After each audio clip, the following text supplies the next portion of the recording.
Hello students, my self Ganesh and this is Ganesh tutorials. तो आज की वीडियो में हम स्टार्ट करने जा रहे हैं करंट इलेक्ट्रिसिटी का लेक्चर नंबर 2। इससे पहले हमने लेक्चर नंबर 1 कवर कर लिया है और लेक्चर नंबर 1 में हमने सबसे पहले करंट इलेक्ट्रिसिटी पढ़ा कि फ्लो ऑफ चार्जेस जो है वो हमारा करंट होता है। उसके बाद हमने एवरेज करंट पढ़ा जिसका फॉर्मूला था चार्ज अपॉन टाइम। इसके बाद हमने पढ़ा इंस्टेंटेनियस करंट। इंस्टेंटेनियस करंट होता है कि बहुत ही स्मॉल इंटरवल पे जो करंट अगर किसी एरिया से पास हो रहा है वो इंस्टेंटेनियस करंट होता है।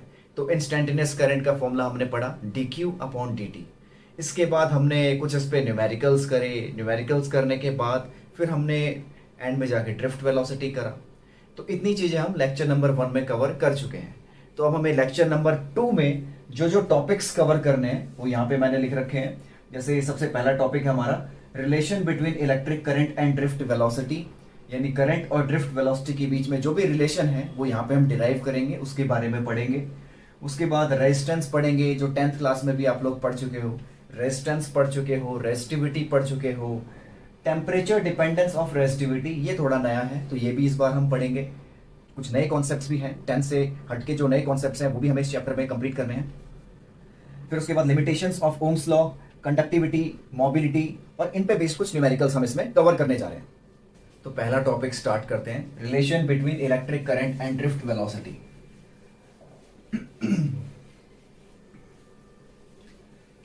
तो ठीक है, सबसे पहले मैं यहाँ पर ड्रिफ्ट वेलोसिटी का फॉर्मूला लिख रहा हूँ जो हमने पिछली क्लास में डिराइव किया था, ई टाउ बाय एम।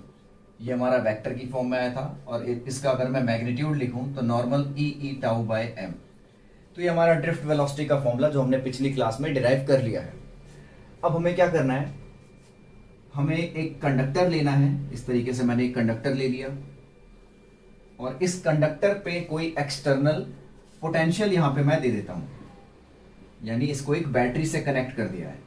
बैटरी का ये पॉजिटिव टर्मिनल है और ये बैटरी का नेगेटिव टर्मिनल है। पॉजिटिव टर्मिनल का मतलब होता है यहाँ का वोल्टेज हाई है, ये हाई वोल्टेज है, और नेगेटिव टर्मिनल का वोल्टेज, यहाँ का वोल्टेज लो है, इसको मैंने लो वोल्टेज लिख दिया। ठीक है, अब क्या होगा, जो हमारा करंट होता है वो हमेशा हाई वोल्टेज से लो वोल्टेज की तरफ मूव करता है, यानी करंट हमारा इस तरीके से राइट साइड में मूव कर रहा होगा। करंट के मूव करने की डायरेक्शन हमें पता चल गई, करंट इस तरीके से जा रहा है। और पिछली क्लास में हमने पढ़ा था कि जो हमारा इलेक्ट्रॉन होता है वो करंट के अपोजिट डायरेक्शन में मूव करता है। तो इसके अंदर जितने भी छोटे छोटे इलेक्ट्रॉन्स होंगे, बहुत सारे छोटे छोटे इलेक्ट्रॉन्स होंगे, इसमें इनफाइनाइट मैनी इलेक्ट्रॉन्स होंगे। तो ये जो सारे छोटे छोटे इलेक्ट्रॉन्स हैं ये करंट से अपोजिट डायरेक्शन में मूव कर रहे हैं। जैसा कि मैंने यहाँ दिखा दिया कि ये सारे के सारे इलेक्ट्रॉन्स करंट से अपोजिट डायरेक्शन में मूव कर रहे हैं। ठीक है, इस कंडक्टर की लेंथ को हम कुछ एल ले लेते हैं और यहाँ पे एक चीज होती है स्मॉल एन, जिसको बोला जाता है number density of electrons. Small n को मैंने यहां पे नंबर डेंसिटी ऑफ इलेक्ट्रॉन्स ले लिया है। तो नंबर डेंसिटी का मतलब होता है number of electrons per unit volume, यानी कि बहुत ही छोटे से वॉल्यूम के अंदर कितने इलेक्ट्रॉन्स हैं। यहां पर अगर मैंने बहुत छोटा सा वॉल्यूम ले लिया तो इस छोटे से वॉल्यूम के अंदर टोटल कितने इलेक्ट्रॉन्स हैं, इस छोटे से वॉल्यूम के अंदर जितने भी इलेक्ट्रॉन्स हैं तो वो नंबर ऑफ इलेक्ट्रॉन्स डिवाइड में ये वॉल्यूम, इसको बोल दिया जाएगा नंबर डेंसिटी ऑफ इलेक्ट्रॉन्स। तो इस पूरे के अंदर कितने इलेक्ट्रॉन्स हैं हमें ये कैलकुलेट करने हैं। इस पूरे कंडक्टर के अंदर कितने इलेक्ट्रॉन्स हैं, तो उसके लिए क्या करेंगे, एन को मल्टीप्लाई कर देंगे वॉल्यूम से, यानी number density of electrons into volume, ये हो जाएगा नंबर ऑफ इलेक्ट्रॉन्स। ठीक है, तो n इनटू, अब इस पूरे कंडक्टर का वॉल्यूम हम कैसे निकालेंगे, हमें क्या पता होना चाहिए, ये एरिया ऑफ क्रॉस सेक्शन पता होना चाहिए। ये जो हमारी शेप बन रही है, इस शेप का जो हमारी वायर है, मान लो यहां पर मैंने सिलेंड्रिकल कंडक्टर ले लिया, तो सिलेंड्रिकल कंडक्टर का जो क्रॉस सेक्शन होता है वो सर्कुलर होता है। तो यहां पर हमें इसका क्रॉस सेक्शनल एरिया पता होना चाहिए। तो मान लो क्रॉस सेक्शनल एरिया इसका ए है, क्रॉस सेक्शनल एरिया को मैंने ए लिख दिया और कंडक्टर की लेंथ हमें एल दे रखी है, लेंथ को मैंने एल लिख दिया। तो एरिया इनटू लेंथ ये हमारा होता है वॉल्यूम का फॉर्मूला। किसी भी शेप का अगर हमें एरिया ऑफ क्रॉस सेक्शन पता है और उसका लेंथ पता है तो ये हमारा एरिया इनटू लेंथ उसका वॉल्यूम बता देता है। ठीक है, equals to number of electrons. तो हमें नंबर ऑफ इलेक्ट्रॉन्स पता चल गया कि इस पूरे कंडक्टर के अंदर टोटल कितने इलेक्ट्रॉन्स हैं। अब हमें निकालना है कि इस कंडक्टर के अंदर इलेक्ट्रॉन तो पता चल गए, इस कंडक्टर के अंदर टोटल चार्ज कितना है। तो हमें पता है कि एक इलेक्ट्रॉन पे कितना चार्ज होता है, चार्ज ऑन वन इलेक्ट्रॉन, एक इलेक्ट्रॉन पे चार्ज होता है माइनस ई का। और हमें क्या निकालना है, इतने इलेक्ट्रॉन्स पे चार्ज निकालना है, चार्ज ऑन NaL इलेक्ट्रॉन्स। तो इतने इलेक्ट्रॉन्स पे चार्ज कितना हो जाएगा, इसको हमें सिंपल एक इलेक्ट्रॉन के चार्ज से मल्टीप्लाई कर देना है। तो इतने इलेक्ट्रॉन पे चार्ज आएगा NaL इंटू माइनस ई। ये चार्ज हमारा नेगेटिव होगा। और अगर मैग्नीट्यूड ऑफ चार्ज की बात की जाए, चार्ज का सिर्फ मैग्नीट्यूड, तो मैग्नीट्यूड तो हमेशा पॉजिटिव होता है।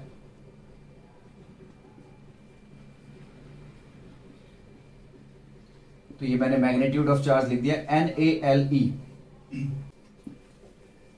तो इसके बाद देखते हैं मैग्नीट्यूड ऑफ चार्ज हमने निकाल दिया है। यहां से हमने मैग्नीट्यूड ऑफ चार्ज तो निकाल लिया। करंट निकालने के लिए हमें क्या चाहिए होता है, करंट निकालने के लिए हमें चाहिए होता है चार्ज अपॉन में टाइम। तो चार्ज तो हमारे पास आ चुका है, हमें टाइम भी निकालना पड़ेगा। तो टाइम के लिए हम क्या करेंगे, हमें पता चल गया कि इलेक्ट्रॉन की एवरेज वेलोसिटी जो है, जिस एवरेज स्पीड से वो मूव कर रहे हैं वो vd है, जो ड्रिफ्ट वेलोसिटी होती है। तो vd स्पीड से वो मूव कर रहे हैं और कितना डिस्टेंस कवर कर रहे हैं, l डिस्टेंस। तो टाइम हो जाएगा डिस्टेंस अपॉन में स्पीड, स्पीड है इनकी vd। तो ये मैंने टाइम लिख दिया कि इलेक्ट्रॉन्स यहां से लेकर यहां तक इतने टाइम में पहुंच रहे हैं। तो इलेक्ट्रॉन का हमें टाइम पता चल गया और सभी इलेक्ट्रॉन का मिलाकर चार्ज पता चल गया। अब total charge by total time, यही हमारा करंट है। तो करंट हो जाएगा टोटल चार्ज जो कि हमने निकाला NaLe डिवाइड में total time L upon vd। तो ये vd ऊपर तक चला जाएगा, NaLe vd डिवाइड में L, L से L कट गया तो ये हमारा करंट बन गया NaE vd। तो ये हमारा करंट और ड्रिफ्ट वेलोसिटी के बीच में रिलेशन होता है। तो देख लो जल्दी से एक बार। तो ठीक है, मिटा देते हैं इसे। पहला टॉपिक हमारा हो चुका है relation between current and drift velocity. ठीक है, अब देखो स्टार्टिंग में जो मैंने फिगर बनाई थी इस तरीके से कि यहां पर मैंने ले लिया था एक कंडक्टर। ठीक है, ये कंडक्टर ले लिया था और यहां पर इसको एक बैटरी से कनेक्ट कर दिया था और उस बैटरी का वोल्टेज मैंने V ले लिया। ठीक है, इस कंडक्टर को हमने बैटरी से कनेक्ट कर दिया, बैटरी का वोल्टेज हमने V ले लिया और ये भी दिखा दिया कि यहाँ पर लेफ्ट साइड में सभी के सभी इलेक्ट्रॉन्स मूव करेंगे क्योंकि करंट हमारा राइट साइड में जा रहा है। करंट बैटरी के पॉजिटिव टर्मिनल से निकलेगा और नेगेटिव टर्मिनल पे आके एंड हो जाएगा। तो करंट हमारा यहाँ पर राइट साइड में जा रहा है तो इलेक्ट्रॉन्स लेफ्ट साइड में मूव करेंगे क्योंकि जो इलेक्ट्रॉन्स होते हैं वो करंट के अपोजिट डायरेक्शन में मूव करते हैं। पर करंट हम कैलकुलेट कर चुके हैं कि यहाँ पर करंट कितना है, करंट हमने निकाल लिया है NeaVd। तो करंट हम यहां पर कैलकुलेट कर चुके हैं। अब Vd की वैल्यू पुट कर देते हैं। Vd की वैल्यू हो जाएगी NeA E tau by m। ये मैंने ड्रिफ्ट वेलोसिटी की वैल्यू पुट कर दी जो कि हम पहले ही पढ़ चुके हैं। इसके बाद क्या होगा, चैप्टर 2 में हमने पढ़ा था कि वोल्टेज को हम लिख सकते हैं इलेक्ट्रिक फील्ड इनटू लेंथ। ये हमने चैप्टर 2 में पढ़ रखा है कि वोल्टेज को हम इलेक्ट्रिक फील्ड इनटू लेंथ लिख सकते हैं। ठीक है, तो यहां से इलेक्ट्रिक फील्ड को क्या लिख सकते हैं, वोल्टेज अपॉन लेंथ। तो इलेक्ट्रिक फील्ड को मैं लिख देता हूं वोल्टेज अपॉन लेंथ। तो हमारा करंट हो जाएगा NeA, ये E स्क्वायर हो जाएगा Ne²A और इलेक्ट्रिक फील्ड को लिख देंगे वोल्टेज अपॉन लेंथ और टाउ बाय m। ठीक है, तो ये हमारा करंट यहां से आ गया है। ठीक है, अब क्या करते हैं, वोल्टेज को एक तरफ रहने दो, बाकी सारी चीजों को दूसरी तरफ ले जाते हैं। तो ILM डिवाइड में Ne² A टाउ। तो 10th क्लास में हमने एक चीज पढ़ी थी, 10th क्लास में हमने पढ़ा था ओम्स लॉ, और ओम्स लॉ क्या कहता है? ओम्स लॉ कहता है भाई वोल्टेज जो है वो होता है करंट इनटू रेजिस्टेंस के बराबर, V equals to I R होता है। ठीक है, अब voltage V equals to I R है, तो इन दोनों इक्वेशन को अगर कंपेयर किया जाए, इस तरीके से कंपेयर कर लेना, I R equals to v लिख दिया मैंने। अगर इन दोनों इक्वेशन को कंपेयर किया जाए तो राइट साइड में दोनों के वोल्टेज दिखाई दे रहा है, करंट भी दिखाई दे रहा है, तो बाकी बची हुई चीज क्या हो जाएगी? बाकी बची हुई चीज हो जाएगी रेजिस्टेंस, जो कि है l m upon n e square a tau. तो यहां से हमने रेजिस्टेंस की वैल्यू निकाली, रेजिस्टेंस है हमारा l m by n e square a tau. तो इन चीजों पे डिपेंड कर रहा है हमारा रेजिस्टेंस। अब देखो यहां पर कांस्टेंट क्या क्या है? मास ऑफ इलेक्ट्रॉन कांस्टेंट है, चार्ज ऑफ इलेक्ट्रॉन कांस्टेंट है, नंबर डेंसिटी और ये जो हमारा रिलैक्सेशन टाइम है ये भी अभी कांस्टेंट ही मान लो। तो रेजिस्टेंस हमारा किस किस चीज पे डिपेंड कर रहा है? एक तो डायरेक्टली प्रोपोर्शनल ऑफ लेंथ और इनवर्सली प्रोपोर्शनल ऑफ एरिया। तो पिछले 10th क्लास में यही पढ़ते थे कि जो रेजिस्टेंस होता है वो लेंथ के डायरेक्टली प्रोपोर्शनल होता है और एरिया के इनवर्सली प्रोपोर्शनल होता है। अब जो मेन रेजिस्टेंस है वो होता क्या है, ये चीज समझते हैं। जैसे कि यहाँ पर कंडक्टर के अंदर हम देख रहे हैं कि बहुत सारे इलेक्ट्रॉन्स मूव कर रहे हैं लेफ्ट डायरेक्शन में, बहुत सारे इलेक्ट्रॉन लेफ्ट डायरेक्शन में मूव कर रहे हैं। तो इलेक्ट्रॉन अगर मूव करता है यानी चार्जेस मूव करते हैं, तो flow of charges per unit time यानी rate of flow of charges, वो क्या चीज होती है? करंट होती है। चार्ज के फ्लो करने को टाइम से डिवाइड कर दिया जाए, rate of flow of charge, ये हमारा करंट होता है। ठीक है, अब इन चार्जेस को फ्लो करने से कौन रोकेगा? इन चार्जेस को फ्लो करने से ये चार्ज खुद को ही रोकेंगे। ये बहुत सारे इलेक्ट्रॉन्स जो हैं वो अगर तेजी से लेफ्ट साइड में मूव कर रहे हैं तो ये आपस में टकराएंगे, कॉलिजन होगा इनके बीच में, ये इलेक्ट्रॉन्स आपस में कोलाइड होंगे और यहाँ पर बीच में पॉजिटिव चार्ज भी होंगे, उन पॉजिटिव चार्जेस से भी ये टकराएंगे। तो ये जो कॉलिजन होता है ये इलेक्ट्रॉन की स्पीड को कम कर देता है, इलेक्ट्रॉन की स्पीड को रोकता है, यानी इलेक्ट्रॉन चार्जेस को फ्लो करने से हल्का बहुत रोकने का काम कर रहा है। और जो ये रोकने का सिस्टम यहाँ पे हम देख रहे हैं इसी को रेजिस्टेंस बोला जाता है। इलेक्ट्रॉन टकरा के एक दूसरे को रोक रहे हैं या फिर पॉजिटिव चार्ज से टकरा के एक दूसरे को रोक रहे हैं, तो इसका मतलब यही चीज क्या है? यही चीज रेजिस्टेंस है। चार्जेस को रोकना, चार्जेस को मूव करने से रेजिस्ट करना, यही रेजिस्टेंस है। L m by n e square a tau, ये हमारी रेजिस्टेंस की वैल्यू है। तो ठीक है, इसके बाद आगे बढ़ते हैं।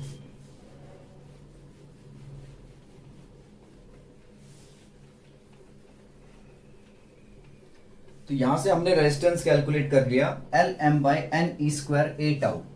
ठीक है, अब रेजिस्टेंस का पिछले साल हमने एक फॉर्मूला पढ़ा था 10th क्लास में, रो एल बाई ए। रो यहां पे क्या चीज है? रो यहां पे है रेजिस्टिविटी। तो ये रेजिस्टिविटी भी हम लोग पढ़ चुके हैं 10th क्लास में। तो रेजिस्टेंस और रेजिस्टिविटी दोनों के बीच में डिफरेंस क्या है? कि जो चार्जेस को फ्लो करने से रोक रहा है, रेजिस्ट कर रहा है, वो रेजिस्टेंस है। मैंने यहां पे दो कंडक्टर ले लिए अलग अलग, मान लो ये हमारा कॉपर का है और ये एल्यूमिनियम का है। दो अलग अलग कंडक्टर ले लिए, दोनों की लेंथ सेम है, एरिया ऑफ क्रॉस सेक्शन भी सेम है। मान लो दोनों की लेंथ और area of cross section same ले लिया।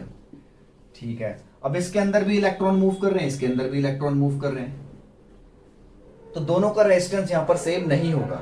क्यों दोनों का रेजिस्टेंस सेम? इसलिए नहीं होगा कि रेजिस्टेंस तो क्या होता है? चार्जेस को रोकने का जो काम कर रहा है वो रेजिस्टेंस कर रहा है, लेकिन हर मटेरियल की अपनी एबिलिटी होती है कि वो चार्जेस को कितना रेजिस्ट कर सकता है। हर मटेरियल की एबिलिटी अलग है। अच्छा, यहां से जो मैंने ये रो लिखा हुआ है, रो की वैल्यू यहां से क्या आ जाएगी? अगर ध्यान से देखो तो रेजिस्टेंस इक्वल्स टू एल और ए को छोड़ के बाकी सब कुछ रो है, यानी m upon n e square और टाउ। ठीक है, तो m यहाँ पे मास ऑफ इलेक्ट्रॉन है तो m तो कांस्टेंट रहेगा, ई चार्ज ऑफ इलेक्ट्रॉन है वो भी कांस्टेंट रहेगा, लेकिन अलग अलग मटेरियल का n अलग होगा और टाउ अलग होगा। तो हमें रेजिस्टिविटी पता चल गया है कि रेजिस्टिविटी क्या होता है? हर मटेरियल की एबिलिटी अलग होती है चार्जेस को रेजिस्ट करने की, तो वो रेजिस्टिविटी है।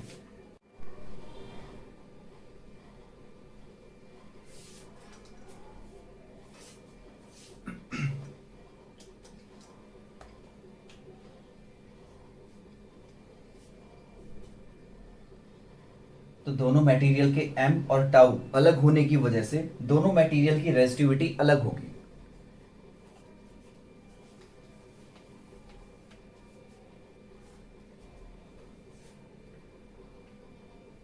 तो दोनों मटेरियल के m और टाउ अलग होने की वजह से दोनों मटेरियल की रेजिस्टिविटी अलग होगी। तो हमें रेजिस्टिविटी पता चल गया है कि रेजिस्टिविटी क्या होता है। रेजिस्टिविटी होता है कि किसी भी मटेरियल की एबिलिटी कि उसके अंदर कितना रेजिस्टेंस आ सकता है। हर मटेरियल की एबिलिटी अलग होती है चार्जेस को रेजिस्ट करने की, तो वो रेजिस्टिविटी है।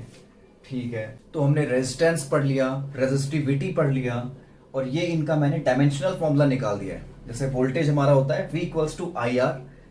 वोल्टेज को हम ये भी लिख सकते हैं, जो कि हमने सेकंड चैप्टर में पढ़ा था कि वर्क होता है चार्ज इनटू वोल्टेज। तो यहां से वोल्टेज आ जाएगा वर्क अपॉन चार्ज। ऊपर वर्क का डायमेंशनल फॉर्मूला, नीचे चार्ज का डायमेंशनल फॉर्मूला। करंट का ए और रेजिस्टेंस का तो हमें निकालना है, तो यहां से हमारा रेजिस्टेंस का डायमेंशनल फॉर्मूला आ जाता है। ठीक है, इसके बाद रेजिस्टेंस होता है रो एल बाई ए। तो रेजिस्टेंस का डायमेंशनल फॉर्मूला पुट किया, रेजिस्टिविटी का हमें निकालना है, लेंथ का तो एल ही होगा और एरिया का एल स्क्वायर हो जाएगा। तो यहां से हमारा रेजिस्टिविटी का भी डायमेंशनल फॉर्मूला आ गया। तो हमें अगर फॉर्मूले याद है तो हम किसी का भी डायमेंशनल फॉर्मूला इजीली निकाल सकते हैं। इसके बाद हमें पढ़ना है कि जो हमारी रेजिस्टिविटी है वो टेम्परेचर पे भी डिपेंड करती है। अगर रेजिस्टिविटी टेम्परेचर पे डिपेंड कर रही है, इसका मतलब रेजिस्टेंस भी टेम्परेचर पे डिपेंड करेगा। तो हमें पढ़ना है टेम्परेचर डिपेंडेंस ऑफ रेजिस्टिविटी। तो लिख देते हैं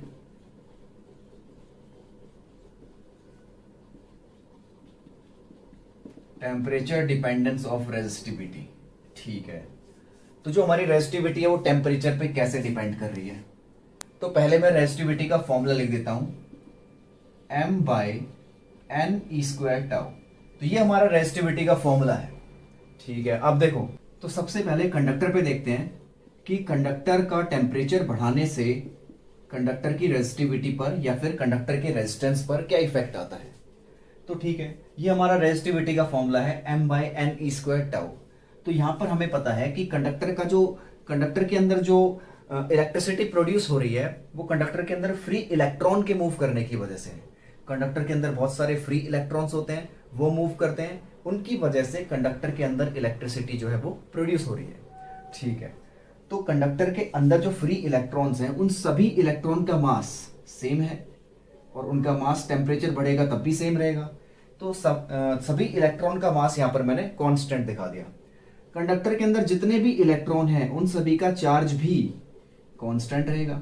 टेम्परेचर को चाहे बढ़ाओ चाहे कम कर दो, चार्ज पे भी ज्यादा इफेक्ट नहीं पड़ता। ठीक है, इसके बाद n देखते हैं, number density of electrons. Number density of electrons पे भी ज्यादा इफेक्ट नहीं पड़ता है। टेम्परेचर को बढ़ाने या घटाने से नंबर डेंसिटी ऑफ इलेक्ट्रॉन्स पे भी ज्यादा इफेक्ट नहीं पड़ रहा है, क्योंकि कंडक्टर के अंदर जो फ्री इलेक्ट्रॉन्स हैं वो लगभग कांस्टेंट है। तो ये भी लिख देते हैं अप्रोक्सीमेटली कांस्टेंट।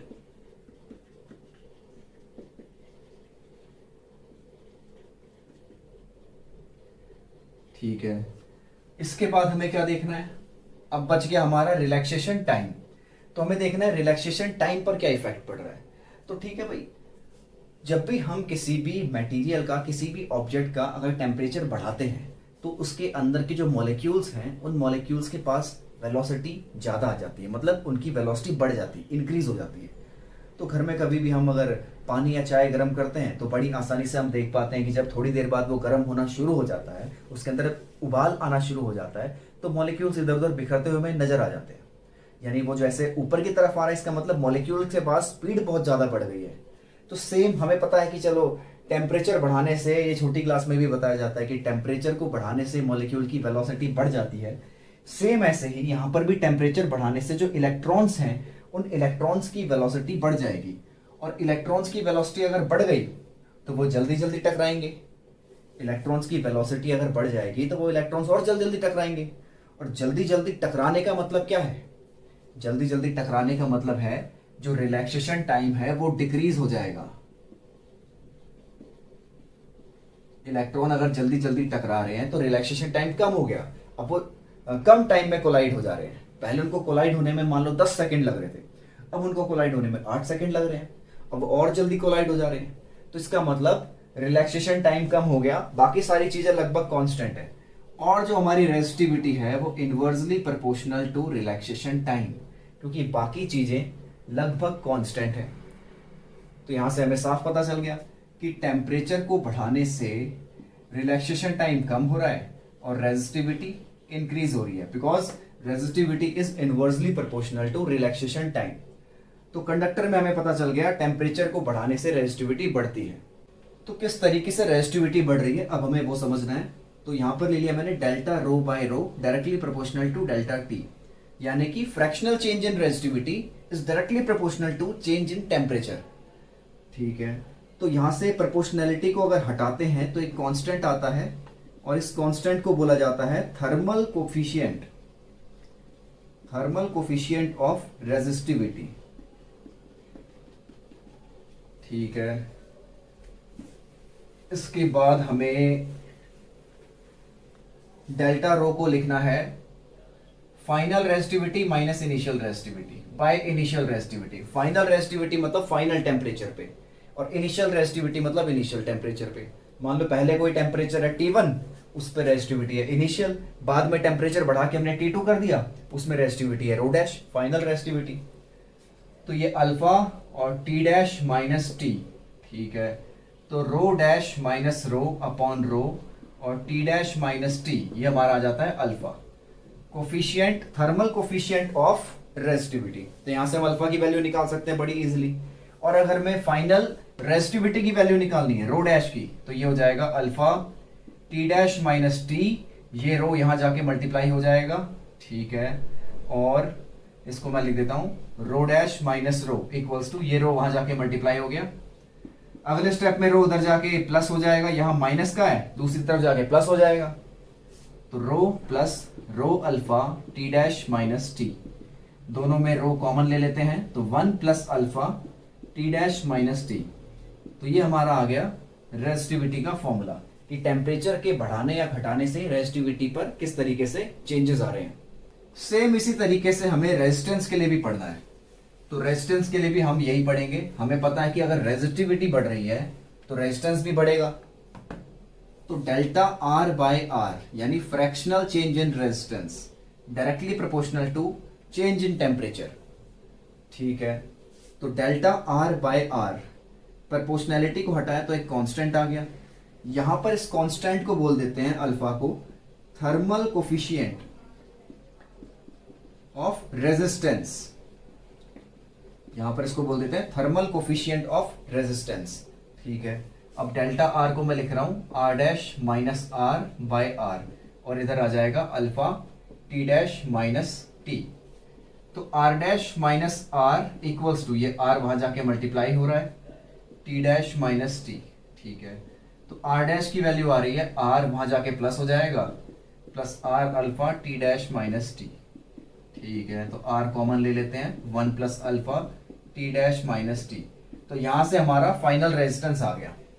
तो हमें अगर क्वेश्चन में कहा जाए कि किसी इनिशियल टेम्परेचर पर रेजिस्टेंस इतना दे रखा है तो फाइनल टेम्परेचर पे बताओ, तो डायरेक्ट ये फॉर्मूला अप्लाई करके सॉल्व कर देना है। तो इस टाइप का क्वेश्चन अभी आगे कराऊंगा मैं तुम्हें। और यहां पर भी अगर अल्फा की वैल्यू निकालनी है तो डायरेक्ट ये स्टेप देखो, हो जाएगा r dash minus r by r T dash minus t, यहां से ये आ जाएगी अल्फा की वैल्यू यानी थर्मल कोफिशिएंट ऑफ रेजिस्टेंस। तो एक बार इसको समझ लो, देख लो अच्छे से। ठीक है, तो इसके बाद दो छोटे मोटे हमें ग्राफ देख लेने हैं, एक कॉपर और नाइक्रोम का। तो कॉपर का देख लेते हैं पहले। कॉपर में अगर टेम्परेचर को बढ़ाते हैं, टेम्परेचर यहाँ पे केल्विन में ले लिया, यहाँ पे रेजिस्टेंस ले लेते हैं या फिर रेजिस्टिविटी। तो कॉपर के टेम्परेचर को अगर बढ़ाया जाता है तो कॉपर में जो हमारा ग्राफ है वो इस तरीके से आ रहा है। और नाइक्रोम में अगर टेम्परेचर को बढ़ाया जा रहा है, ठीक है, यहां पर भी टेम्परेचर केल्विन में लेना है। नाइक्रोम के टेम्परेचर को अगर बढ़ाया जा रहा है तो नाइक्रोम का ग्राफ इस तरीके से आ रहा है।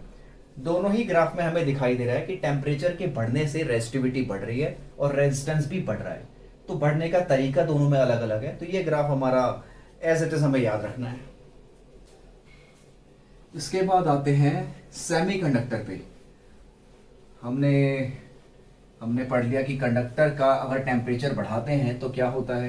कंडक्टर के टेम्परेचर के बढ़ने से रेजिस्टिविटी बढ़ती है, रेजिस्टेंस बढ़ता है। अब हमें पढ़ना है कि भाई सेमीकंडक्टर में अगर टेम्परेचर बढ़ाएंगे तब क्या होगा। तो सेमीकंडक्टर, ठीक है, सेकंड हमारा सेमीकंडक्टर है। तो सेमीकंडक्टर में रेजिस्टिविटी का फॉर्मूला तो सबके लिए सेम ही है, m/n² टाउ। अब सेमीकंडक्टर में टेम्परेचर को बढ़ा देते हैं, तो भाई सेमीकंडक्टर एक ले लेता हूं मैं सिलिकॉन। इस तरीके से मैंने सिलिकॉन सेमीकंडक्टर बना दिया। तो सेमीकंडक्टर जो यहाँ पे मैंने सिलिकॉन ले रखा है, यहाँ पर कोवेलेंट बॉन्ड बना हुआ है। अब कोवेलेंट बॉन्ड सभी जानते हैं क्या होता है, शेयर पेयर ऑफ इलेक्ट्रॉन, कभी पढ़ा होगा, ठीक है। तो यहाँ पर जो इलेक्ट्रॉन की शेयरिंग हो रही है, मान लो एक इलेक्ट्रॉन है, एक ही इलेक्ट्रॉन को दोनों सिलिकॉन यहाँ पे शेयर कर रहे हैं, ठीक है। अब यहाँ पर टेम्परेचर बढ़ा देते हैं तो क्या होता है, टेम्परेचर जैसे ही हम बढ़ा देते हैं तो यहाँ पर कोवेलेंट बॉन्ड जो है वो ब्रेक हो जाता है। यहाँ पर कोवेलेंट बॉन्ड अगर ब्रेक हो रहा है तो ये एक ही इलेक्ट्रॉन को शेयर कर रहे थे, तो एक इलेक्ट्रॉन टूट कर बाहर निकल गया और यहाँ पर क्या रह गया, खाली जगह। खाली जगह को होल बोल देते हैं यहाँ पे। तो ये हमारा होल है और यहाँ पे ये है इलेक्ट्रॉन। तो क्या हो रहा है, सेमीकंडक्टर में टेम्परेचर को बढ़ाने से कोवेलेंट बॉन्ड टूट रहा है और कोवेलेंट बॉन्ड के टूटने से इलेक्ट्रॉन और होल मिल जा रहा है। अब एक कोवेलेंट बॉन्ड टूटेगा तो एक इलेक्ट्रॉन और एक होल मिलेगा। अब बहुत सारे कोवेलेंट बॉन्ड टूटेंगे तो बहुत सारे इलेक्ट्रॉन और बहुत सारे होल मिल जाएंगे। बहुत सारे इलेक्ट्रॉन मिलने का मतलब n की वैल्यू बहुत ज्यादा बढ़ जाएगी, वेरी हाई। टेम्परेचर को बढ़ाने से n की वैल्यू बहुत ज्यादा बढ़ जाएगी।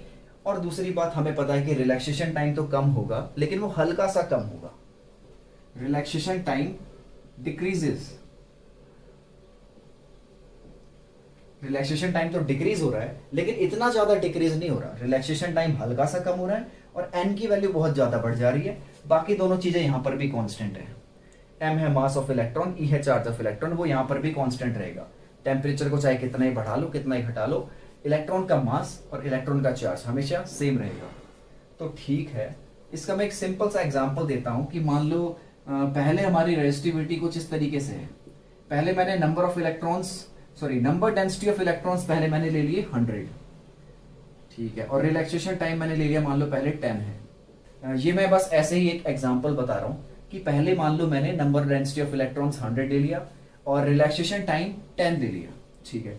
बाद में टेम्परेचर को बढ़ाया, टेम्परेचर को बढ़ाने से रेजिस्टिविटी चेंज हो गई, ठीक है। अब जो नंबर डेंसिटी ऑफ इलेक्ट्रॉन्स है वो बहुत ज्यादा बढ़ गया, बहुत ज्यादा बढ़ गया, मतलब वो हो गया 500 मान लो। लेकिन जो हमारा रिलैक्सेशन टाइम है वो कम तो हुआ लेकिन इतना ज्यादा कम नहीं हुआ, वो बस इतना कम हुआ। तो यहां पर अगर हम सॉल्व कर रहे हैं तो यहां पर आ रहा है m/1000 e² और यहां आ रहा है m/4000 e²। तो डिनोमिनेटर किसका ज्यादा है, डिनोमिनेटर इसका ज्यादा है। यानी कि टेम्परेचर को बढ़ाने पे जो रेजिस्टिविटी है वो क्या हो जाएगी, डिक्रीज हो जाएगी, क्योंकि डिनोमिनेटर बढ़ गया, ठीक है। ओवरऑल जो हमारा डिनोमिनेटर है, डिनोमिनेटर बढ़ जाएगा तो रेजिस्टिविटी डिक्रीज हो जाएगी। तो सेमीकंडक्टर में कंडक्टर से उल्टा केस होता है, अपोजिट होता है। कंडक्टर में टेम्परेचर बढ़ाते थे तो रेजिस्टिविटी बढ़ती थी, सेमीकंडक्टर में टेम्परेचर को बढ़ाते हैं तो रेजिस्टिविटी डिक्रीज हो जाती है। तो अगर ग्राफ बनाओगे तो डिक्रीज होने का ग्राफ हमारा कुछ इस तरीके से बन जाएगा। तो इसके बाद यहाँ पर एक ये क्वेश्चन बनता है कि भाई जो स्टैंडर्ड रेजिस्टर हम बनाते हैं, जो हम हर जगह यूज कर रहे हैं, ज्यादातर जो रेजिस्टर हमारे यूज हो रहे हैं, तो जो स्टैंडर्ड रेजिस्टर बनाते हैं उनको बनाने के लिए कॉन्स्टेंटन और मैंगनीज इनका यूज किया जाता है। तो ऐसा क्यों है, तो इसका रीजन है पहला, हाई वैल्यू ऑफ रेजिस्टिविटी। इसकी रेजिस्टिविटी बहुत हाई होती है क्योंकि रेजिस्टेंस का काम क्या है, करंट को रोकने का। अब रेजिस्टिविटी जितना ज्यादा होगी उतना ही ज्यादा वो करंट को रोक पाएगा, तो इसीलिए इसकी रेजिस्टिविटी हाई होती है। तो पहला रीजन ये है, इसलिए इसको यूज किया जाता है। दूसरा रीजन है स्मॉल टेम्परेचर कोफिशिएंट। इसका टेम्परेचर कोफिशिएंट बहुत स्मॉल होता है। तो टेम्परेचर कोफिशिएंट अगर बहुत स्मॉल होगा तो स्मॉल चेंज इन टेम्परेचर, यानी टेम्परेचर में अगर हल्का बहुत भी चेंज आएगा तो वो रेजिस्टेंस पर ज्यादा इफेक्ट नहीं डालेगा। इसका एग्जांपल एक देख लेते हैं। जो हमारा रेजिस्टेंस का फॉर्मूला आया था वो आया था R1 + अल्फा डेल्टा T, ठीक है। तो स्मॉल चेंज इन टेम्परेचर, मान लो टेम्परेचर पे हल्का बहुत चेंज आ गया, टेम्परेचर पे चेंज ले लिया मैंने 1 + अल्फा, 10 डिग्री का चेंज ले लिया, ठीक है। तो अगर अल्फा की वैल्यू बहुत ज्यादा स्मॉल है, मान लो अल्फा की वैल्यू ले लेते हैं 0.01 × 10, तो यहां से हमारा R आ रहा है 1 + 0.1 यानी कि जो हमारा नया रेजिस्टेंस आ गया वो 1.1 आर आ गया।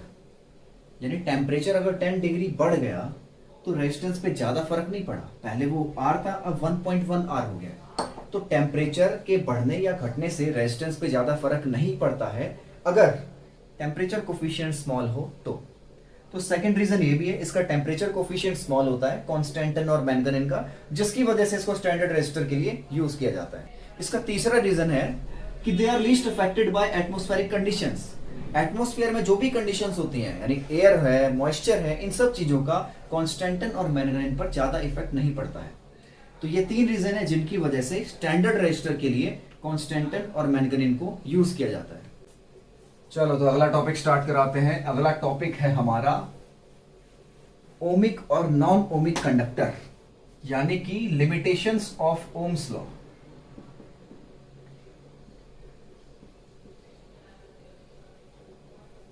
तो इसमें पहला तो आता है ओमिक कंडक्टर। ओमिक कंडक्टर क्या होता है? ओमिक कंडक्टर होता है ऐसा कंडक्टर जो ओम्स लॉ को ओबे करे। बचपन से ओम्स लॉ पढ़ते आ रहे हो 10th क्लास से। ओम्स लॉ क्या होता है? V directly proportional to I, तो V इक्वल्स टू RI हो जाता है। प्रोपोर्शनलिटी कांस्टेंट यहाँ पे R आ जाता है। तो ऐसा कंडक्टर जो ओम्स लॉ को ओबे करे उसको हम कह देते हैं ohmic conductor. The conductor which obey ohm's law is known as ohmic conductor. इसका ग्राफ कैसा बनेगा? डायरेक्टली प्रोपोर्शनल का ग्राफ तुम्हें मैंने मैथमेटिकल टूल्स में पढ़ा दिया था। तो डायरेक्टली प्रोपोर्शनल का ग्राफ हमेशा स्ट्रेट लाइन बनता है पासिंग थ्रू ऑरिजिन। तो वोल्टेज और करंट का अगर यहाँ पे ग्राफ बनाएंगे तो ये बनेगा straight line passing through origin. और यहाँ पर जो स्लोप आएगा, यानी कि जो यहाँ पे स्लोप आएगा tan थीटा, वो हमारा क्या बताएगा? वो हमारा बताएगा रेजिस्टेंस, क्योंकि V अपॉन I ये हमारा रेजिस्टेंस है। ठीक है, इसके बाद आते हैं नॉन ओमिक कंडक्टर पे। तो भाई ऐसे कंडक्टर जो ओम्स लॉ को ओबे नहीं करते वो कहे जाते हैं नॉन ओमिक कंडक्टर। ठीक है, अब ओम्स लॉ को ओबे नहीं करने का मतलब क्या है? V directly proportional to I ये फॉलो नहीं करना चाहिए। अगर V directly proportional to I है तो ओमिक कंडक्टर है, और V directly proportional to I नहीं है तो नॉन ओमिक कंडक्टर है। इसके हमें ज्यादा नहीं 2 एग्जाम्पल पढ़ने हैं। तो पहला बता देता हूं पीएन जंक्शन। तो भाई पीएन जंक्शन का तो सिंपल हमारा ग्राफ इस तरीके से बन जाता है। ये पीएन जंक्शन का ग्राफ बना दिया मैंने, करंट और वोल्टेज का ग्राफ। तो ये आई और वी का ग्राफ बना दिया। पीएन जंक्शन कुछ इस तरीके से होता है। अब पीएन जंक्शन क्या है? तुमने केमिस्ट्री में पढ़ा होगा पी टाइप और एन टाइप सेमीकंडक्टर। वैसे ये फिजिक्स में भी पढ़ोगे, पूरा एक चैप्टर है सेमीकंडक्टर के ऊपर। तो पी टाइप और एन टाइप सेमीकंडक्टर का मतलब, पी टाइप का मतलब होता है positive type, positive type semiconductor, और एन टाइप का मतलब होता है नेगेटिव टाइप सेमीकंडक्टर। अब इसको पॉजिटिव टाइप क्यों कहा जाता है? क्योंकि इस सेमीकंडक्टर में होल्स बहुत ज्यादा होते हैं और दूसरे वाले में इलेक्ट्रॉन्स ज्यादा होते हैं। तो होल्स ज्यादा होने का मतलब पॉजिटिव चार्ज ज्यादा है, और इलेक्ट्रॉन ज्यादा होने का मतलब नेगेटिव चार्ज ज्यादा है। तो नेगेटिव चार्ज ज्यादा है तो एन टाइप सेमीकंडक्टर, और होल्स ज्यादा है तो पी टाइप सेमीकंडक्टर। दोनों को अगर मिला दिया जाए, पूरा मॉलिक्यूलर एटॉमिक लेवल पे दोनों को अगर मिला दिया जाए, अब जो बनता है उसको कहा जाता है पीएन जंक्शन। तो पीएन जंक्शन में करंट को बढ़ाने या वोल्टेज को बढ़ाने से इन पे क्या इफेक्ट पड़ता है करंट और वोल्टेज पे, वो ग्राफ हमारे पास है। तो ये हमें कहीं भी स्ट्रेट लाइन नजर नहीं आ रहा। इसका मतलब ये क्या है? नॉन ओमिक कंडक्टर है। तो ज्यादा डिटेल में नहीं पढ़ना, बस इसका ग्राफ पढ़ना है और ये समझना है कि ये नॉन ओमिक कंडक्टर क्यों है। क्योंकि ये ओम्स लॉ को ओबे नहीं कर रहा है, तो ये नॉन ओमिक कंडक्टर है। इसके बाद हमें सेकंड पढ़ना है गैलियम आर्सेनाइड। ठीक है, तो भाई ये गैलियम आर्सेनाइड होता क्या है? गैलियम आर्सेनाइड, गैलियम और आर्सेनिक को मिला के गैलियम आर्सेनाइड बनाया जा रहा है। तो इसका करंट और वोल्टेज का ग्राफ कुछ इस तरीके से होता है। यहां पर करंट बना देते हैं, यहां पर वोल्टेज बना देते हैं। तो ये ग्राफ हमारा कुछ इस तरीके से है। तो भाई ये ओम्स लॉ ओबे करता है या नहीं करता है, ये अभी चेक करेंगे। इस पॉइंट को मैं O का नाम दे रहा हूं, इस पॉइंट को A का नाम दे देता हूं, इस पॉइंट को B का, और इस पॉइंट को नाम दे देते हैं C का। ठीक है, तो ये O से लेकर A तक जो लाइन हमें दिखाई दे रही है वो लगभग स्ट्रेट लाइन नजर आ रही है। अगर ओ से ए तक की लाइन स्ट्रेट लाइन है, इसका मतलब यहां से लेकर यहां तक ये ओम्स लॉ को ओबे कर रहा है। ओ से लेकर ए तक ओबे कर रहा है ओम्स लॉ को, ठीक है, लिख दिया मैंने ओबे ओम्स लॉ। अब ए के बाद जो हमारी लाइन है वो कर्व हो चुकी है, अब वो स्ट्रेट लाइन नहीं है, तो ए के बाद ओम्स लॉ को ओबे नहीं कर रहा है, तो आफ्टर ए ये हमारा नॉन ओमिक कंडक्टर बन चुका है, ठीक है। ओ से लेकर ए तक ये ओम्स लॉ को ओबे कर रहा है, ए के बाद ओम्स लॉ को ओबे नहीं कर रहा है। अब हमें चेक करना है, दो चीजें चेक करनी होती है कि कहां तक ये ओबे कर रहा है और कहां तक नहीं कर रहा, और दूसरी चीज कि रेजिस्टेंस पॉजिटिव कहां तक है और नेगेटिव कहां तक है, ठीक है। तो पहले मैं ये लिख देता हूं, आफ्टर ए डज नॉट ओबे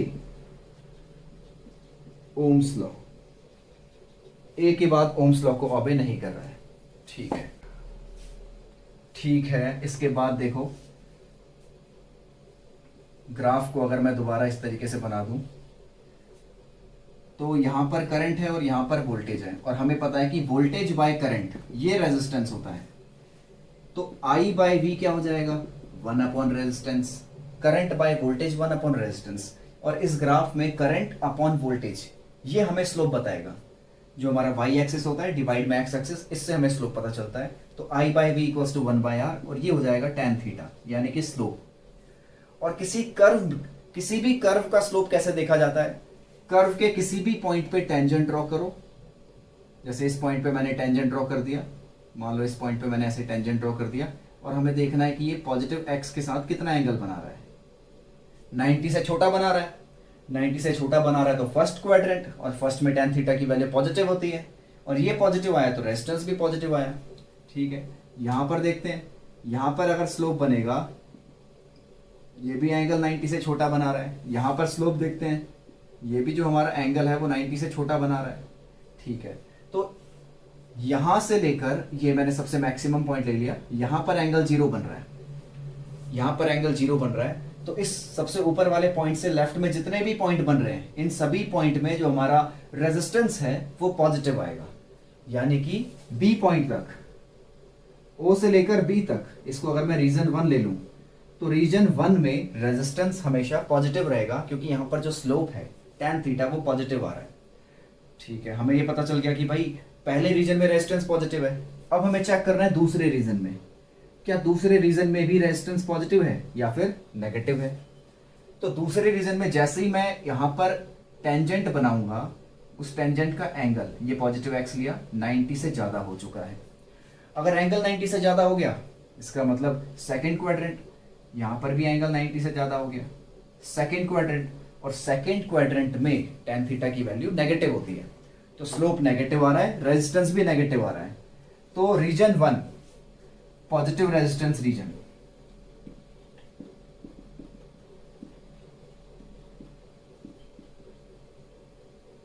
और रीजन 2 नेगेटिव रेजिस्टेंस।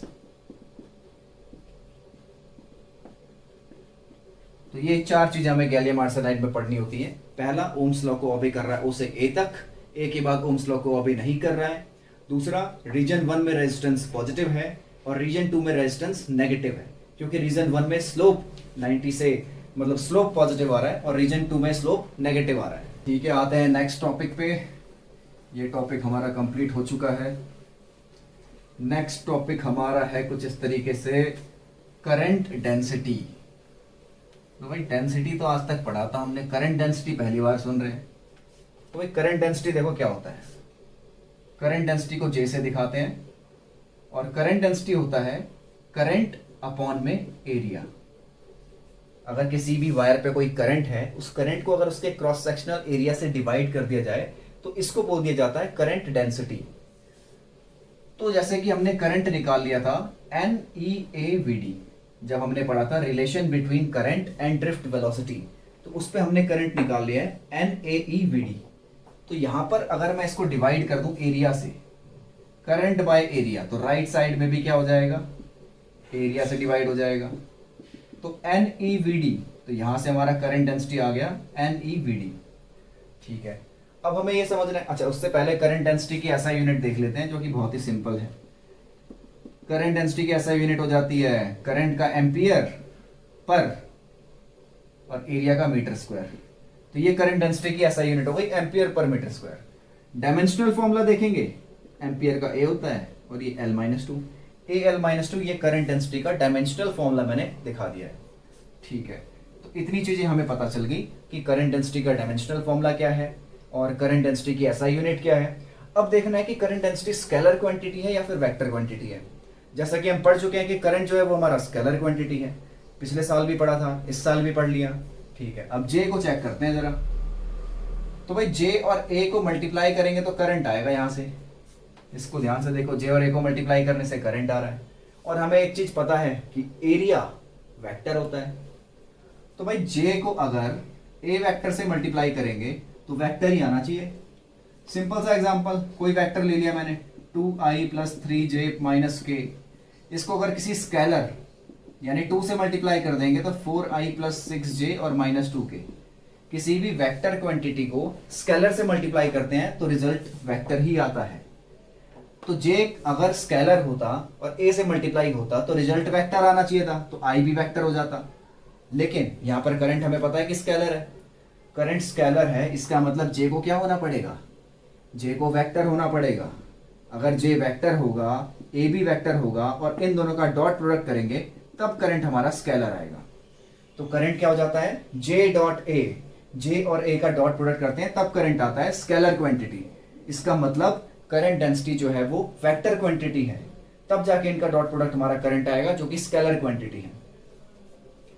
तो ये पूरा हमने पढ़ लिया करंट डेंसिटी के बारे में। तो एक बार जल्दी से समझ लो इसको, फिर अगला टॉपिक पे चलते हैं। तो ठीक है, स्टार्ट करते हैं अगला टॉपिक। अगला टॉपिक है हमारा, अगला टॉपिक है हमारा relation between j sigma and E. J current density, sigma यहां पर कंडक्टिविटी है, और कंडक्टिविटी क्या होता है, कंडक्टिविटी होता है रेसिप्रोकल ऑफ रेजिस्टिविटी। यानी रेजिस्टिविटी का अगर रेसिप्रोकल कर देते हैं तो कंडक्टिविटी आता है। तो रेजिस्टिविटी का तो हमें फॉर्मूला पता है, m/n² टाउ। तो कंडक्टिविटी क्या हो जाएगा, इसका रेसिप्रोकल n² टाउ/m। ठीक है, अब हमें निकालना है relation between j sigma and e. तो ज्यादा मुश्किल नहीं है, बस हमें क्या करना है, हमें करंट का फॉर्मूला लिखना है NEAVD। ठीक है, मैंने करंट का फॉर्मूला लिख दिया। अब करंट को डिवाइड कर देते हैं एरिया से, तो NEAVD डिवाइड में एरिया, ये आ गया हमारा J करंट डेंसिटी। ठीक है, अब यहाँ पे VD की वैल्यू पुट कर देते हैं EE टाउ/m। ठीक है, तो J हमारा आ गया NE² E टाउ/m। अब ध्यान से देखा जाए तो NE² टाउ/m ये हमारा सिग्मा है, तो J हो जाएगा सिग्मा इंटू ई के बराबर। ठीक है, अब अगर वेक्टर की फॉर्म में लिखा जाए तो J = सिग्मा ई हो जाएगा। तो ये हमारा रिलेशन आ गया J सिग्मा एंड ई के बीच में, और यहां पर J = सिग्मा ई, इसको बोलते हैं vector form of Ohm's law. क्योंकि तो ये हमारा ओम्स लॉ से ही आया है, क्योंकि I = NEAVD, इसको सॉल्व करके हमने ओम्स लॉ निकाला था, V = IR। ठीक है, तो इसी को सॉल्व करके हमने ये भी निकाला। तो इसका मतलब क्या चीज है, ये वही चीज है जो ओम्स लॉ से आ रही है, तो ये भी ओम्स लॉ ही है, और ओम्स लॉ का ये वेक्टर फॉर्म बोला जाता है। तो समझ लेते हैं इसको भी एक बार। हमने पहले कंडक्टिविटी पढ़ा, कंडक्टिविटी रेजिस्टिविटी का रेसिप्रोकल है। ठीक है, कंडक्टिविटी का हमने फॉर्मूला देखा, फिर करंट का फॉर्मूला लिखा NEAVD, एरिया से डिवाइड करके करंट डेंसिटी बनाया, फिर ड्रिफ्ट वेलोसिटी की वैल्यू पुट करी, तो यहां से हमारा रिलेशन आ गया J = सिग्मा ई। ठीक है, तो इसके बाद अगला टॉपिक हमें मोबिलिटी पढ़ना है। तो मोबिलिटी भी कुछ ज्यादा मुश्किल नहीं है, मोबिलिटी में खाली ये बताता है कि कोई भी चार्ज कैरियर कितना मूव कर सकता है, किसी भी चार्ज कैरियर के मूव करने की कैपेसिटी या टेंडेंसी जो भी कह लो, वो मोबिलिटी बताता है। ये कैसे बताता है कि जो भी चार्ज कैरियर की ड्रिफ्ट वेलोसिटी है, उस ड्रिफ्ट वेलोसिटी को अगर इलेक्ट्रिक फील्ड से डिवाइड कर दिया जाए तो इसे मोबिलिटी कहा जाता है। तो ड्रिफ्ट वेलोसिटी की अगर मैं वैल्यू पुट कर दूं E टाउ/m, तो ये E से E कट जाएगा, E टाउ/m। तो ये भी कहते हैं कि मोबिलिटी जो है, mobility is independent of electric field. तो कई बार ये भी प्रूफ करने के लिए कहा जाता है कि मोबिलिटी को इलेक्ट्रिक फील्ड के इंडिपेंडेंट प्रूफ करो, तो इस तरीके से इसको हम प्रूफ कर देंगे कि मोबिलिटी जो है वो इलेक्ट्रिक फील्ड के इंडिपेंडेंट होता है। तो ये हमारा पहला क्वेश्चन है, ये हमें सॉल्व करना है। इसमें सेक्शन 1 का डायमीटर हमें कैपिटल डी दे रखा है, करंट डेंसिटी हमें दे रखी है कि सेक्शन 1 की करंट डेंसिटी सेक्शन 2 की करंट डेंसिटी से हाफ है। यानी अगर सेक्शन 2 की करंट डेंसिटी को हम जे ले लें तो सेक्शन 1 की करंट डेंसिटी हो जाएगी J/2। तो ले लेते हैं सॉल्यूशन में, लेट शॉर्ट में लिख रहा हूं मैं current density of section 2 is J। तो करंट डेंसिटी ऑफ सेक्शन 1 की करंट डेंसिटी हो जाएगी J/2। ठीक है, और ये हमारी एक वायर है, तो पूरी वायर में जो करंट है वो हमेशा सेम रहता है, तो इस पूरी वायर में करंट सेम होगा, यानी कि करंट एट सेक्शन 1 और करंट एट सेक्शन 2 सेम होगा। करंट का फॉर्मूला होता है करंट डेंसिटी इनटू एरिया, यहां पर भी आ जाएगा करंट डेंसिटी इनटू एरिया। तो करंट डेंसिटी 1 की कितनी है J/2 और 1 का एरिया आ जाएगा पाई r²। इसका डायमीटर d है तो रेडियस हो जाएगा d/2, तो इसको लिख देंगे पाई r² इक्वल्स टू, इसकी करंट डेंसिटी J है और इसका एरिया हो जाएगा पाई r²। ठीक है, तो यहाँ पे J से J कट रहा है, पाई से पाई कट रहा है, तो 1/2 इंटू d²/4 ये हमारा आ रहा है r², यानी कि d²/8 आ गया r²। तो यहां से r की वैल्यू निकालेंगे तो d/2√2 आ जाएगी। तो ये तो हमारा रेडियस आ रहा है सेक्शन 2 का रेडियस। डायमीटर क्या होता है? रेडियस का डबल, तो डायमीटर आ जाएगा सेक्शन 2 का 2r, यानी कि d/√2। तो देख लो एक बार जल्दी से, इसके बाद नेक्स्ट क्वेश्चन स्टार्ट करते हैं। तो सेकंड क्वेश्चन हमारा कुछ इस तरीके से है कि the external diameter of a 5 metre long hollow tube, एक 5 मीटर लॉन्ग हॉलो ट्यूब है, तो मतलब समझ लो एक इस तरीके से लॉन्ग ट्यूब है और ये हॉलो है इस तरीके से। तो लेंथ हमें इसकी 5 मीटर दे रखी है। Thickness of the wall, wall का जो थिकनेस है वो 5 मिलीमीटर है। थिकनेस मतलब ये जो हमारी थिकनेस है, ये जो हमारी थिकनेस है ये हमें 5 मिलीमीटर दे रखी है। और स्पेसिफिक रेजिस्टेंस यानी कि रेजिस्टिविटी, यहाँ पे रेजिस्टिविटी दे रखी है 1.7 इंटू 10⁻⁻5 ओम मीटर। ठीक है, देन डिटरमाइन इट्स रेजिस्टेंस। अच्छा, हमें डायमीटर दे रखा है, एक्सटर्नल डायमीटर दे रखा है 10 सेंटीमीटर। यहाँ पे एक्सटर्नल डायमीटर मतलब ये जो बड़ा वाला हमारा सर्कल बन रहा है, इस बड़े वाले सर्कल का डायमीटर हमें दे रखा है। तो बड़े वाले सर्कल का डायमीटर दे रखा है 10 सेंटीमीटर, तो रेडियस आ जाएगा 10/2 यानी कि 5 सेंटीमीटर। तो जो एक्सटर्नल, इसको R2 से दिखा देते हैं, एक्सटर्नल डायमीटर का मतलब एक्सटर्नल सर्कल का जो रेडियस आ रहा है वो हमारा 5 सेंटीमीटर है और थिकनेस 5 मिलीमीटर है, तो थिकनेस हमारी आ जाएगी, मिलीमीटर को कन्वर्ट कर देते हैं सेंटीमीटर में, 5/10 यानी 0.5 सेंटीमीटर, ये हमारी थिकनेस हो गई। अब ये हमें रेडियस पता है, इस रेडियस में से यानी कि हमें ये R2 पता है, R2 में से अगर हम इस थिकनेस को माइनस कर देंगे तो ये हमारा R1 आ जाएगा। मान लो R1 को मैं ऐसे दिखा देता हूँ, R2 में से इस छोटी सी जो हमारी थिकनेस है, थिकनेस को थोड़ा मैं शेड करके दिखा देता हूँ, R2 में से इस थिकनेस को माइनस कर देंगे तो हमारा इनर रेडियस आ जाएगा R1। तो इनर रेडियस R1 है R2 माइनस थिकनेस। R2 की वैल्यू हमें दे रखी है 5 सेंटीमीटर और 0.5, तो इनर रेडियस आ गया 4.5 सेंटीमीटर। इसके बाद हमें निकालना है एरिया ऑफ क्रॉस सेक्शन। तो एरिया ऑफ क्रॉस सेक्शन यहां पे क्या होगा? यहां पे एरिया ऑफ क्रॉस सेक्शन होगा एक्सटर्नल सर्कल के एरिया में से इंटरनल सर्कल के एरिया को माइनस करना होगा। तो एक्सटर्नल सर्कल का जो एरिया है वो आ जाएगा पाई R2² माइनस पाई R1², ये हमारा एरिया आ जाएगा। एक्सटर्नल सर्कल में से इंटरनल सर्कल को माइनस कर दिया तो हमारा एरिया ऑफ क्रॉस सेक्शन आ गया, जिससे जो चार्जेस हैं वो पास कर रहे हैं। ठीक है, तो ये एरिया जो हमारा आएगा, मान लो ये आ जाएगा हमारा पाई, कॉमन ले लेंगे, 25 माइनस ये आ जाएगा 25 माइनस 20.25, ये आएगा सेंटीमीटर स्क्वायर में। इसको डिवाइड कर देंगे 100 इंटू 100, तो ये मीटर स्क्वायर में कन्वर्ट हो जाएगा। तो सबसे पहले हमें एरिया को मीटर स्क्वायर में कन्वर्ट करना होगा, फिर हम रेजिस्टेंस निकालेंगे। फॉर्मूला होता है रो एल बाई ए। तो रेजिस्टिविटी हमें दे रखी है 1.7 इंटू 10⁻⁵ और लेंथ हमें पहले से ही मीटर में दे रखी है 5 मीटर, जो वायर की लेंथ है, और डिवाइड में ये जो एरिया हमने निकाला वो। तो यहां से रेजिस्टेंस आ जाएगा। एक बार फटाफट देख लो, फिर नेक्स्ट क्वेश्चन कराते हैं। तो ये हमारा थर्ड क्वेश्चन है कि एक वायर है जिसका रेजिस्टेंस हमें पहले से ही 10 ओम दे रखा है। उस वायर को खींच के 3 टाइम्स बढ़ा दिया गया। अब वायर को खींच के अगर 3 टाइम्स बढ़ा रहे हैं तो हमें ये बताना है कि अब उसका नया रेजिस्टेंस कितना हो जाएगा और नई रेजिस्टिविटी कितनी हो जाएगी। तो भाई किसी भी वायर को अगर हम खींचकर बढ़ाते हैं तो वायर लंबा तो हो जाता है, लेकिन वो साथ के साथ पतला भी हो जाता है।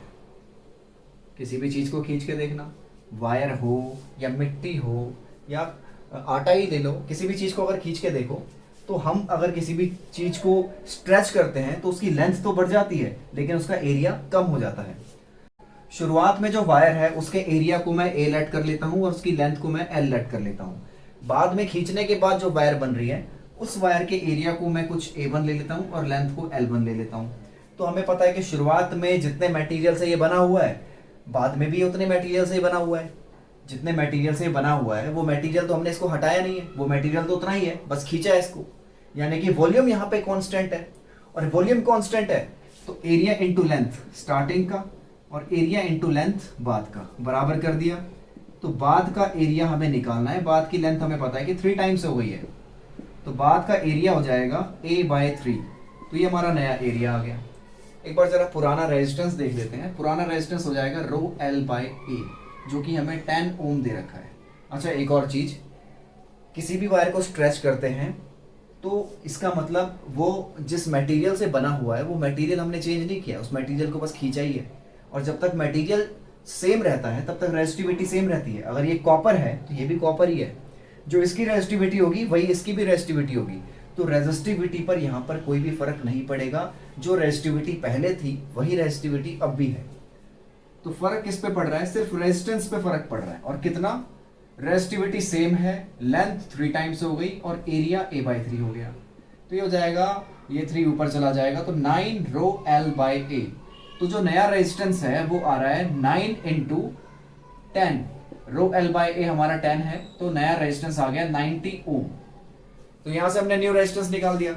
अब अगर यहाँ पे पूछा होता कि परसेंटेज चेंज इन रेजिस्टेंस, ये बताओ कितना परसेंटेज रेजिस्टेंस में चेंज आ रहा है, तो परसेंटेज चेंज निकालने का फॉर्मूला हमारा होता है final resistance minus initial by initial into 100।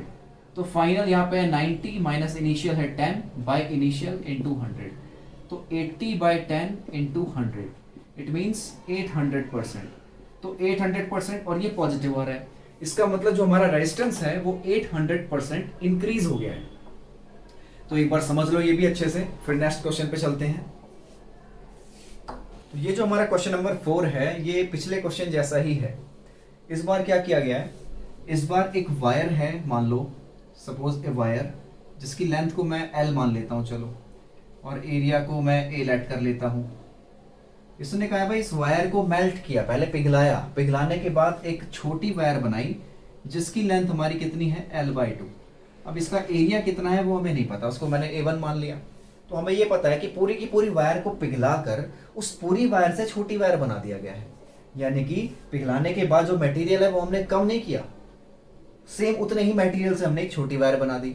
अब मटेरियल उतना ही लगा है तो मतलब वॉल्यूम यहाँ पर भी सेम है, और वॉल्यूम सेम है तो शुरुआत में एरिया इंटू लेंथ और बाद में एरिया इंटू लेंथ बराबर कर दिया। तो अब नया एरिया डबल हो गया। तो भाई लेंथ कम होती है तो एरिया बढ़ जाता है, तो यहाँ पे नया एरिया डबल हो गया। अब पुराना रेजिस्टेंस जो है वो तो आएगा रो L/A से। तो यहाँ पे रेजिस्टिविटी, अच्छा पूरा रेजिस्टेंस की वैल्यू हमें 16 दे रखी है। अच्छा एक और चीज, मटेरियल सेम है तो रेजिस्टिविटी भी सेम रहेगी, रेजिस्टिविटी में कोई फर्क नहीं आ रहा है। तो नया रेजिस्टेंस आ जाएगा रो, न्यू लेंथ है L/2 और न्यू एरिया है 2A।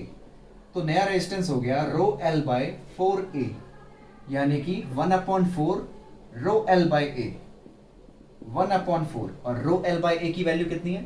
16 है। पुट कर देते हैं, 4 4 16। तो नया रेजिस्टेंस हमारा आ गया 4 ओम। ठीक है, नया रेजिस्टेंस हमने निकाल दिया। अब निकालना है percentage change in resistance.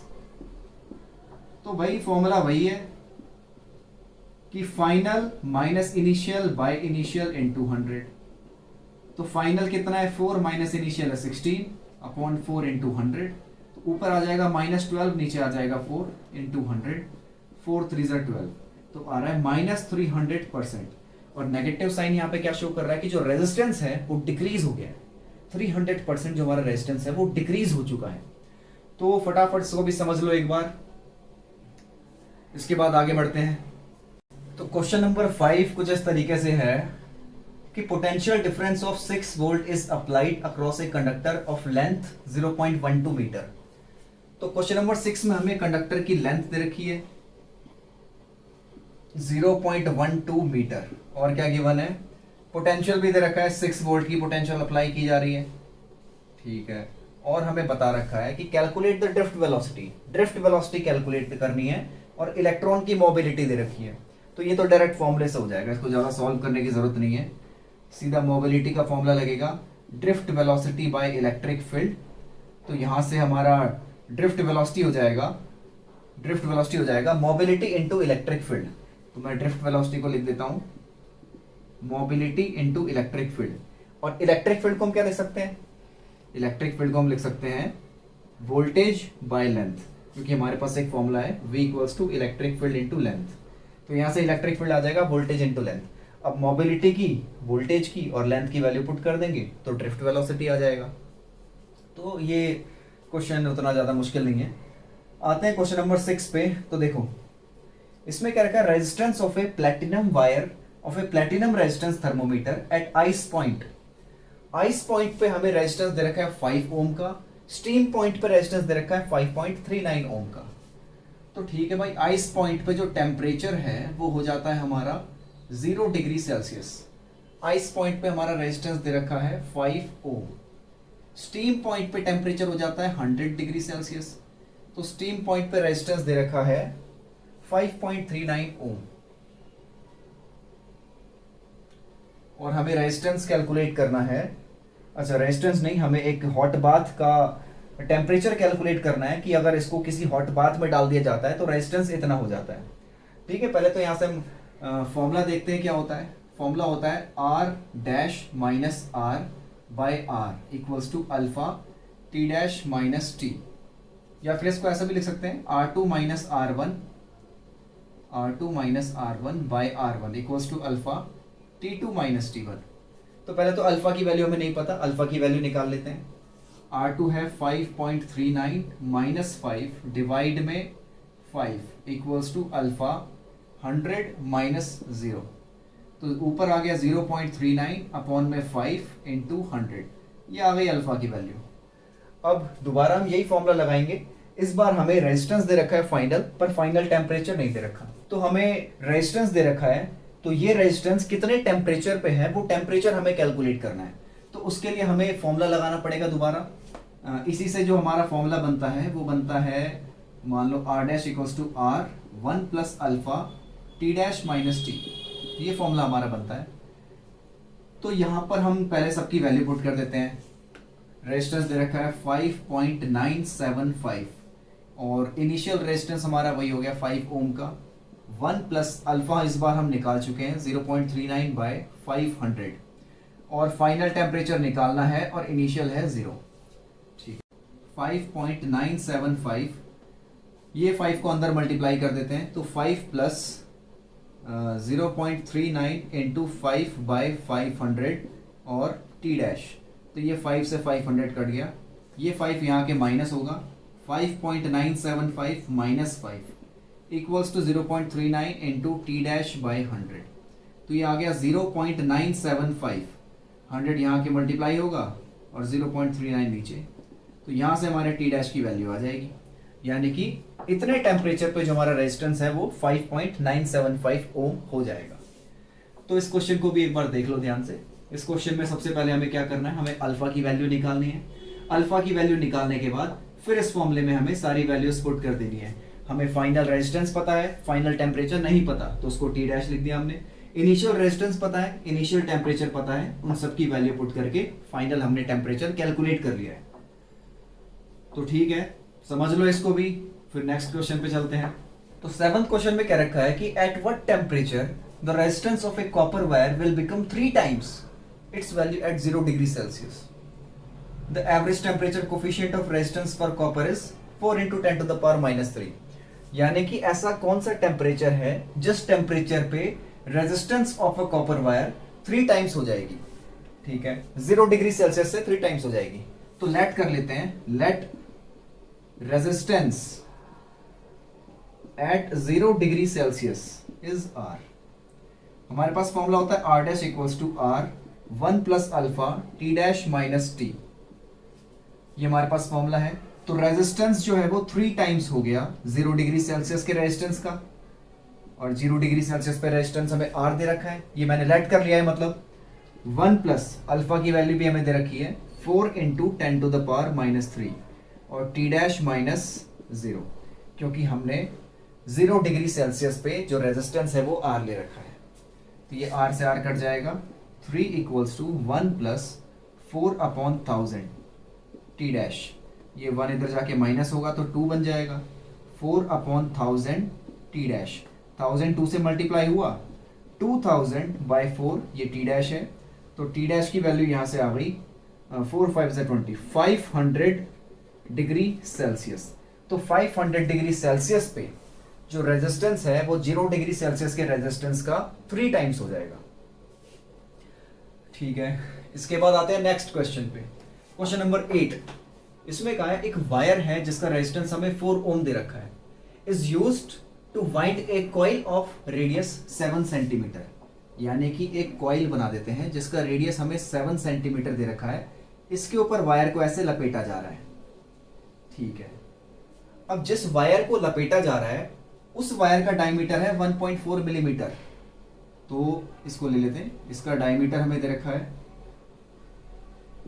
1.4 millimetre. तो रेडियस हमारा क्या बन जाएगा, रेडियस बन जाएगा 0.7 मिलीमीटर। ठीक है, रेजिस्टेंस यहां पर हमें इसका दे रखा है 4 ओम। तो रेजिस्टेंस निकालने के लिए फॉर्मूला हो जाएगा ρL/A। तो वायर की रेजिस्टिविटी है 2 × 10⁻⁷ L अपॉन एरिया हो जाएगा πr², और R है 0.7 मिलीमीटर। तो इसको लिख देते हैं 0.7 × 10⁻³ यानी कि ठीक है, इस तरीके से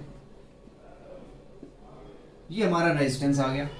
रेजिस्टेंस हमें 4 दे रखा था, 4 पुट कर देते हैं तो L निकल जाएगा 4π 0.7 × 10⁻³ का स्क्वायर डिवाइड में 2 × 10⁻⁷, ये हमारा L आ गया। ठीक है, तो ये जो वायर है, इस पूरे वायर की हमारे पास लेंथ आ गई। अब इसकी लेंथ को, अगर ये जो हमारा सर्कल इस वायर को जिसके ऊपर लपेटा जा रहा है उसका रेडियस हमें दे रखा है 7 सेंटीमीटर, तो यानी कि इसका रेडियस हमें दे रखा है 7 सेंटीमीटर। तो इसका सरकमफ्रेंस आ जाएगा 2πr, यानी कि ये पूरी लेंथ आ जाएगी। वायर को एक बार पूरा लपेटेंगे तो ये हमारा सरकमफ्रेंस हो गया, इसकी लेंथ आ गई 2πr। तो 2π और r है 7/100। अब ये जो पूरे वायर की लेंथ है इसको कितनी बार लपेटा गया है वो हमें निकालना है, नंबर ऑफ टर्न्स। तो किसी एक सरकमफ्रेंस से इसको डिवाइड कर देंगे तो हमारे पास नंबर ऑफ टर्न्स आ जाएंगे कि टोटल कितनी बार इसको वाउंड किया गया, कितनी बार इसको लपेटा गया है। तो ये जो लेंथ हमारी यहां से आ रही है, इस लेंथ को हम डिवाइड कर देंगे, जैसे 4π स्क्वायर कर देंगे तो ये हो जाएगा हमारा 7 × 10⁻⁻4 का स्क्वायर, यानी 49 × 10⁻⁸। और नीचे आ रहा है 2 × 10⁻⁷। डिवाइड करेंगे इससे तो 2π × 7/100, तो उसको ऊपर ले जाते हैं, ये हमारे नंबर ऑफ टर्न्स आ रहे हैं। तो यहाँ पे पाई से पाई कैंसिल हो रहा है एंड ये 7 7 या 49 बन रहा है एंड 2 2 जा 4 और ये 2 से 2 भी कट रहा है। ठीक है, तो ऊपर बचा 7 × 10⁻⁸ × 10⁻2 और नीचे से ऊपर जाएंगे तो 10⁻7 हो जाएगा, यानी कि 10⁻+7। तो 7 × 10⁻8 + 9, 7 + 2 9, तो 10 की पावर 1 यानी कि n आ रहा है हमारा 70। तो यहां से टोटल 70 टर्न्स आ रहे हैं। तो इस वायर को 70 बार इस तरीके से लपेटा गया है। तो इसी के साथ आज का लेक्चर हमारा खत्म। आगे हम पढ़ेंगे नेक्स्ट लेक्चर में।